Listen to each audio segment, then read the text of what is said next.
I knew something was wrong the moment I stepped into my apartment. The lights were dim, the air felt too still, like the whole room was holding its breath. And then I saw him. A man in a black suit stood by my window, tall, perfectly still, watching me like he'd been waiting his whole life for this moment. And when he turned around, my heart nearly stopped, because I recognized him. Everyone in the city knew that face. Alexander Knight, the mysterious multimillionaire, and the man whose marriage proposal I had rejected 3 weeks ago. But what was he doing inside my home? If I say I froze, that would be an understatement. It felt like my soul stepped out of my body and ran for safety, while the rest of me stayed, staring at him in disbelief. "Grace," he said softly, too softly, like my name tasted sweet on his tongue. "What are you doing here?" I whispered. He walked toward me, slow, calm, like he owned the ground that trembled under my feet. "I told you," he said, his voice deep enough to shake me. "Your refusal didn't change anything." My refusal. The memory hit me like a slap. 3 weeks ago, I'd served him coffee at the small cafe where I worked. He walked in like a storm. Dark suit, cold eyes, presence so heavy it made the air feel thick. He barely spoke, but kept staring at me like he was memorizing every detail of my face. The next day, he returned.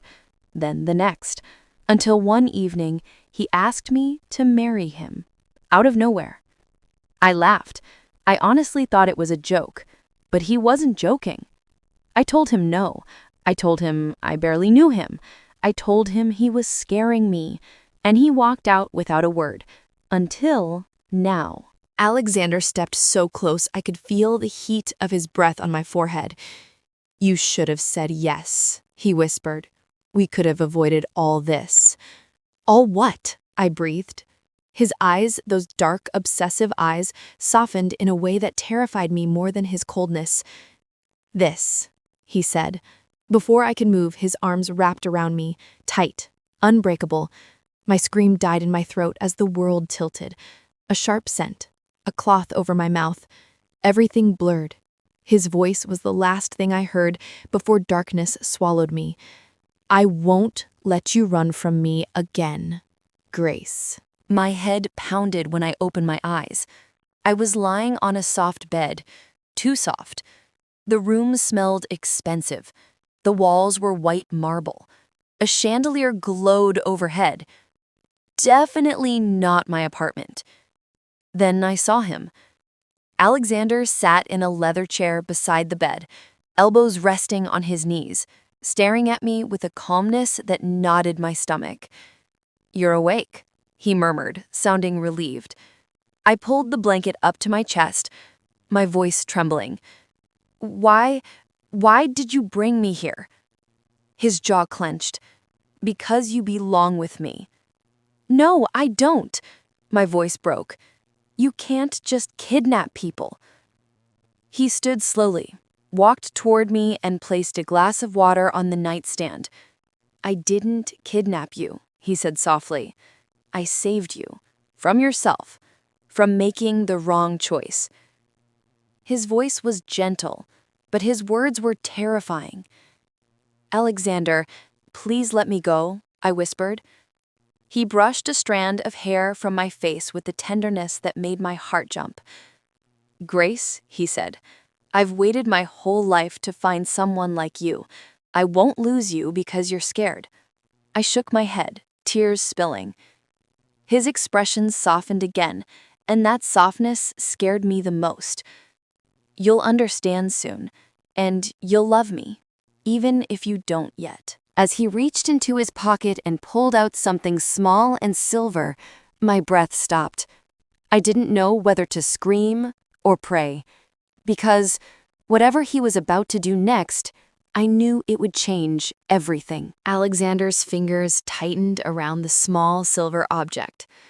My heartbeat echoed in my ears as he stepped closer, the cool metal glinting under the chandelier light.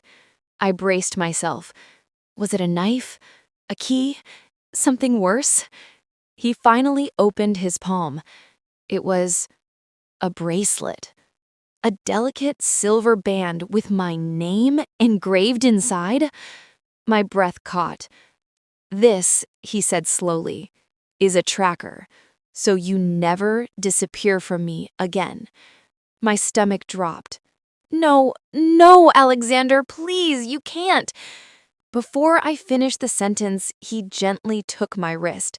Not forceful, not violent. Worse, tender. Don't fight me, Grace. I'm not here to hurt you. Click.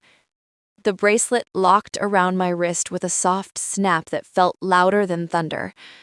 You're safe now, he murmured. Safe? I had never felt more trapped in my life. Alexander sat on the edge of the bed, watching me like a man watching the sunrise. Calm, mesmerized, content. The gentleness in his eyes made my skin crawl. Grace, when I first saw you, I thought I imagined you, he confessed. I've met thousands of people in boardrooms, conferences, charity galas, but no one ever made me feel anything. He ran a hand through his hair, exhaling like the memory hurt him. But you were different.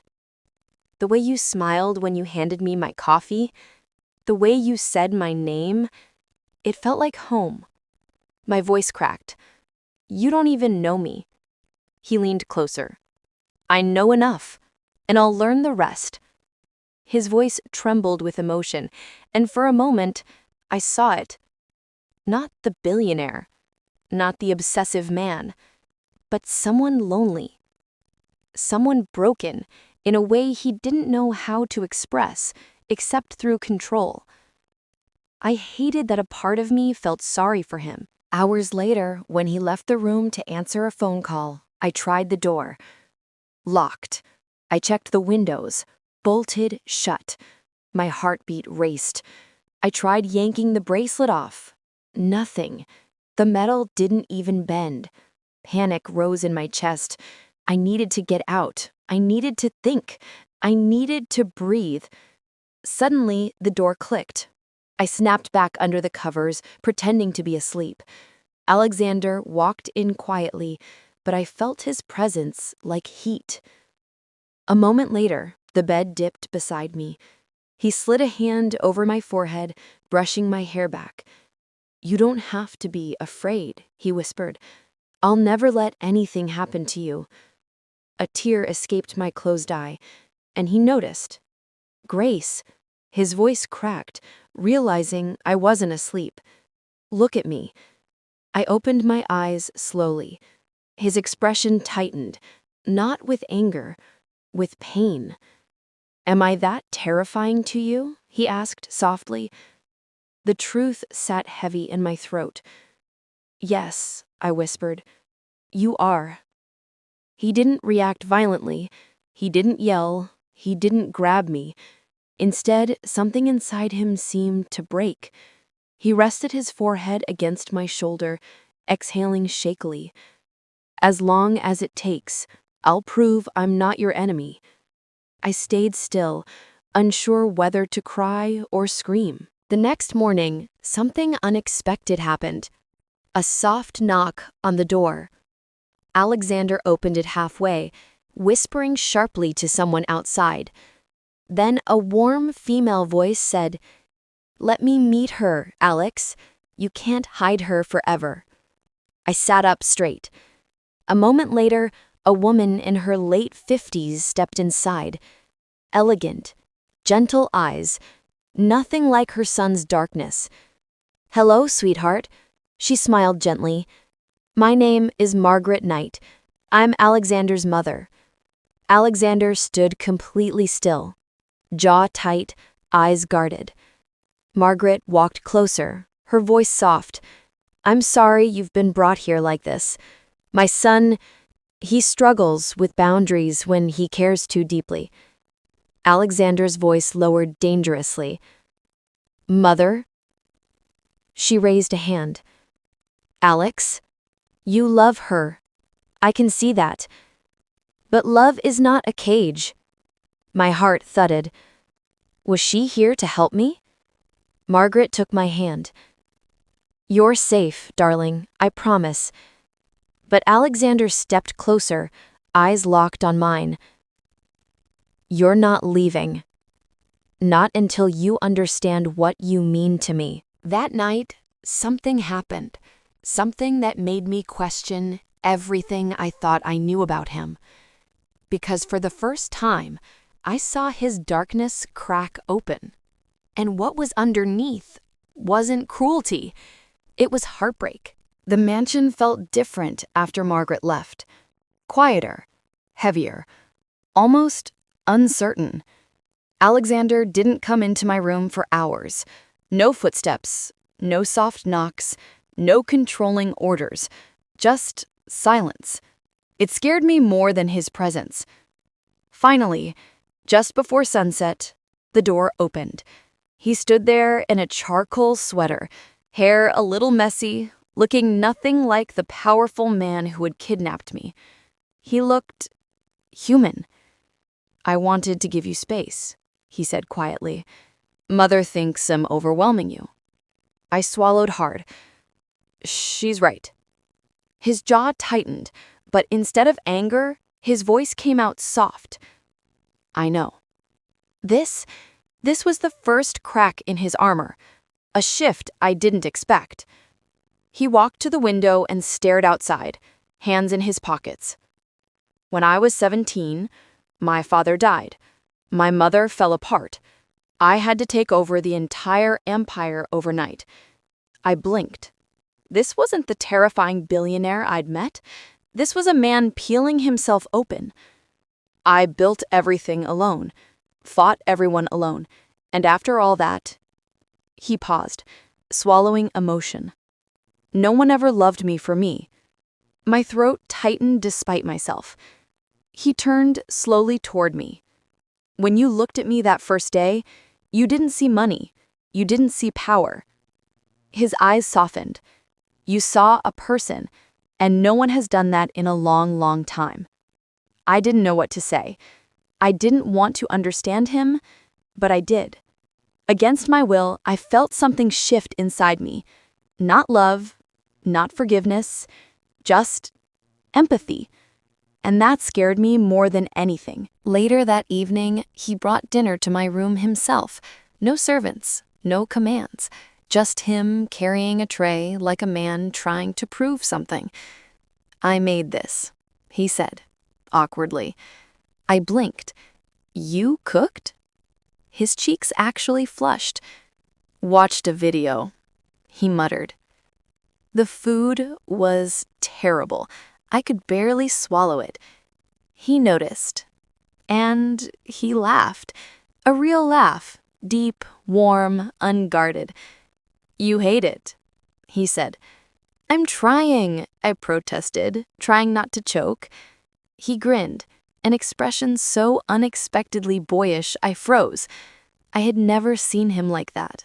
Not cold, not obsessive, just a man trying way too hard. Something warm tugged inside my chest, and for the first time, I didn't feel scared.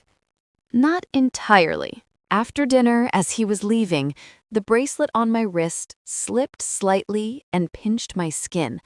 I winced. He rushed back instantly. What happened? It poked me, I whispered, embarrassed. He gently lifted my wrist, inspecting the spot with such care it made my heart ache. His touch wasn't threatening. It was tender, gentle, almost protective. Does it hurt? He murmured. A little. His thumb brushed my skin carefully. Something fluttered in my chest, something I didn't want to feel. When he looked up, our eyes locked, and in that moment, I didn't see a kidnapper. I saw a man who loved me so deeply it broke him. I pulled my hand back, panicking at my own reaction. I need to sleep, I whispered. He nodded slowly, but before he turned away, his voice dropped to a vulnerable whisper. Grace, I don't want to be the man you fear. I want to be the man you trust." I said nothing, but my heart answered in a way my lips couldn't. That night, something happened that changed everything. Something I never expected to feel for the man who had taken me away. And by morning, I would have to choose between escape or the beginning of something that terrified me even more, falling for him. I barely slept. Every time I closed my eyes, I felt his fingers on my wrist, gentle, careful, full of a tenderness I didn't want to acknowledge. I shouldn't feel anything for him. He kidnapped me. He trapped me. But when I looked at the bracelet on my wrist, I didn't feel only fear anymore. I felt confusion, warmth, a strange pull toward him I couldn't explain. And that scared me more than anything he had ever done. Around sunrise, the door opened. Alexander stood there, looking like he hadn't slept either. "Grace," he said softly, "we need to talk." My stomach tightened. He stepped closer, but kept distance, as if he was afraid of hurting me. Or maybe afraid I still hated him. "I know I forced you to be here," he began, voice raw. "But every moment since, I've only wanted to earn your trust." I swallowed hard. "Trust isn't forced, Alexander." His jaw trembled. "I know. That's why I'm—" He exhaled deeply. "Letting you choose." My heart stopped. He reached into his pocket and pulled out a small silver key. The key to the bracelet on my wrist. He held it out with a trembling hand. "This time, I won't stop you. If you want to leave, go. I only want your love if it's freely given." My eyes burned. "Alexander," he continued, "you can walk out of here and I'll never come after you again. But if you stay, I'll spend the rest of my life proving you were never a prisoner.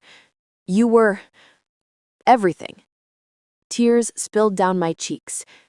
This man, this powerful, feared billionaire, was shaking like a boy terrified of losing the only thing he ever cared about. He opened the bracelet gently, placing the key in my hand. My wrist felt suddenly bare, free, untethered. I looked at the open doorway. Freedom. And then I looked at him, a man who had loved me so fiercely. He broke himself just to let me go. I took one step toward the door. His eyes dimmed, like the world was slipping out of his hands. He swallowed hard, trying to keep his composure. But something inside me twisted painfully. I remembered the man cooking for me, terribly, but still trying. The man who confessed he had never been loved for who he truly was. The man who held my wrist as if it were something sacred. I turned back to him. His breath caught. "Alexander," I whispered. "Look at me." He lifted his head slowly, eyes shimmering, and in that moment, I realized the truth. I wasn't afraid of him anymore. I was afraid of what I felt for him. "I'm not leaving," I said, softly. He froze. "I'm choosing you." His breath shuddered out of him as if he'd been holding it for a lifetime. "But," I added firmly, "on one condition." He stepped closer, hope flooding his eyes. "Anything." "You don't cage me again," I said. "No locks, no tracking, no taking my freedom." He nodded instantly, voice breaking. "You have my word." "And you love me," I whispered, "without fear, without obsession, with trust." He took my hands gently. "I'll love you however you need to be loved," he murmured. "Just stay." And for the first time, I smiled. Not from fear, but from an unfamiliar warmth blooming inside my chest. He leaned in slowly, giving me time, space, choice. And I chose him.